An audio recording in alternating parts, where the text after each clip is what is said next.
অনাগত সন্তানকে পৃথিবীর আলো দেখানোর স্বপ্নে বিভোর প্রতিটি মাই জানেন জন্মদানের মুহূর্তে নিজের জীবন প্রদীপটুকু নিভে যাওয়ার সম্ভাবনাও শতভাগ। তবুও কি তার স্বপ্ন দেখা থেমে থাকে? সন্তানের মুখখানা দেখে মৃত্যুকে আলিঙ্গন করার মাঝেও যেন সুখ। অতঃপর জীবনের অন্তিম মুহূর্ত পর্যন্ত মায়েদের ত্যাগের কোনো অন্ত নেই। নীরবে নিঃশব্দে নিভৃতে একজন বাবা দিনের অধিকাংশ সময় ব্যয় করেন আয়ের পিছনে ছুটে। সন্তানের মুখে ভালোটা তুলে দেবেন বলে, পছন্দের জামাটা কিনে দেবেন বলে, কিংবা লেখাপড়ার সীমাহীন খরচ মেটাবেন বলে নিজের সুখটুকু বিসর্জন দিয়ে সন্তানের জন্য সুখ কেনেন বাবারা। মাননীয় সভাপতি, এই স্বর্গীয় দান পিতামাতা কেন বৃদ্ধ বয়সে নিজ সন্তান দ্বারা অবহেলিত হন, তাই নিয়ে আমাদের আজকের বিতর্ক। এবং বিতর্কের বিষয় বৃদ্ধ পিতামাতার প্রতি দায়িত্ব পালনে অবহেলার মূল কারণ সন্তানের মানসিকতা। বিপক্ষে বলছি, আমরা বলছি সন্তানের মানসিকতা নয়, বরং একজন সন্তানের সামগ্রিক সুশিক্ষার অভাবই হেন অপরাধের পেছনের মূল কারণ।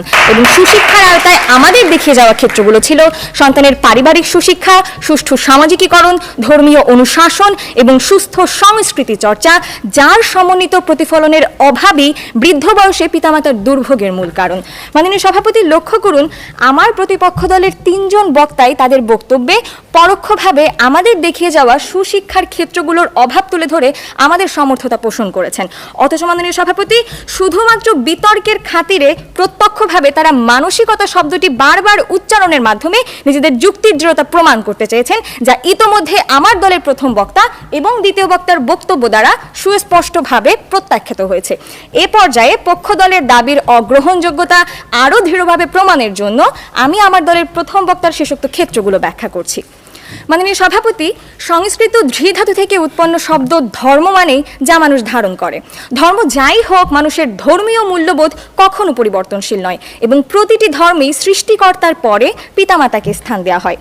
ইসলাম ধর্মের পবিত্র কুরআনে বলা হয়েছে, তোমার পিতামাতা তোমার জীবদ্দশায় বার্ধক্যে উপনীত হলে তাদের বিরক্তিসূচক দৃষ্টিতে দেখো না। সূরা বনী ইসরাইল আয়াত 23। সনাতন ধর্মের বৈবৃত্ত পুরাণে বলা হয়েছে, 100 আচার্যের তুলনায় একজন পিতার গৌরব বেশি এবং সহস্র পিতা অপেক্ষা মাতা সম্মানীয়া। মনুসংহিতা অধ্যায় 2 শ্লোক 145। পবিত্র বাইবেলে উল্লেখিত আছে, the eye that mocks a father and scorns a mother, the ravens of the valley will pick it out and the young eagles will eat it. Proverbs 30। Gautam Buddha বলেছেন, মাতা পিতা ব্রহ্মার চেয়েও শ্রেষ্ঠ এবং তাদের প্রতি সম্মান জানানো সন্তানের আবশ্যিক কর্তব্য। অথচ মাননীয় সভাপতি, কোথায় এর বাস্তবায়ন? কোথায় আমাদের ধর্মীয় মূল্যবোধ এবং নৈতিক শিক্ষা? বর্তমানে আমাদের সমাজে ধর্ম বিমুখতা একটি প্রকট সমস্যা। মানব ধর্ম এখন বিলুপ্ত প্রায় একটি বিষয়।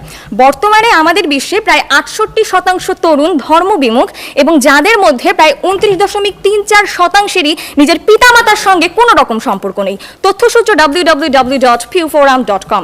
মাননীয় সভাপতি, লক্ষ্য করুন, ধর্মচর্চার অভাবে মানুষের মাঝে দায়বদ্ধতা এবং কৃতজ্ঞতা প্রকাশের অনুশীলনের যে ঘাটতি সৃষ্টি হয়েছে, তারই ফলশ্রুতিতে বৃদ্ধ বয়সে পিতামাতা নিজ সন্তান দ্বারা অবহেলিত হচ্ছেন, যা এই তথ্যচিত্রে প্রমাণিত। অথচ মাননীয় সভাপতি, কিভাবে একজন সন্তানের মানসপটে ধর্মচর্চার বীজ বপনের মাধ্যমে বৃদ্ধ পিতামাতার সামগ্রিক অধিকার নিশ্চিত করা যায়, তা বাইজিদ বোস্তামি এবং বড় পীর আব্দুল কাদির জিলানীর মতো মহান ব্যক্তিত্বের জীবনাদর্শ থেকেই পরিলক্ষিত হয়। মাননীয় সভাপতি, এবার সমাজের আরও একটি নিন্দনীয় অঙ্গনে নজর দেই, যেটি হলো অসুস্থ অপসংস্কৃতি চর্চা। বর্তমানে আমাদের সমাজে আদর্শরূপে বিরাজমান এই অপসংস্কৃতি ব্যক্তি স্বাধীনতার নামে স্বেচ্ছাচারিতার এক উদ্ভট ভ্রান্ত চিত্রায়ন তুলে ধরেছে, যেখানে সমাজের প্রতিটি মানুষ আজ মাই লাইফ মাই রুলস মটোতে বিশ্বাসী, যার ফলে এই বিশ্বে এখন প্রায় 74.5% তরুণ প্রতি বছর নিজের পিতামাতার সঙ্গ ত্যাগ করছে এবং সেই সব পরিবারে প্রায় 45% পিতামাতা বৃদ্ধ বয়সে একা মৃত্যুবরণ করছেন।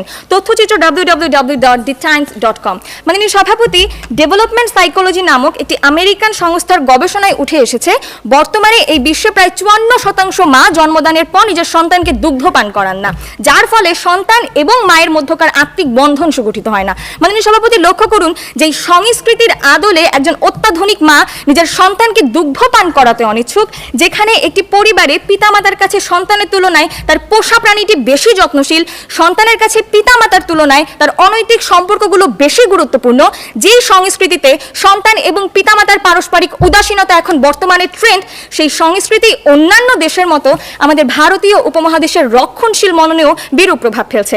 আর তখনই বিংশ শতাব্দীর পিতামাতার রক্ষণশীলতা এবং একবিংশ শতাব্দীর সন্তানের মধ্যকার সাংস্কৃতিক টানাপোড়েনে অনাড়ম্বরভাবেই অবহেলিত হয়ে পড়ছেন অসংখ্য বৃদ্ধ পিতামাতা।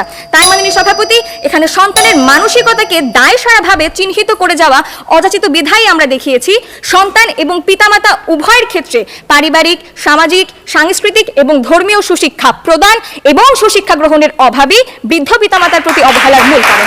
ধন্যবাদ মাননীয় সভাপতি, ধন্যবাদ সবাই।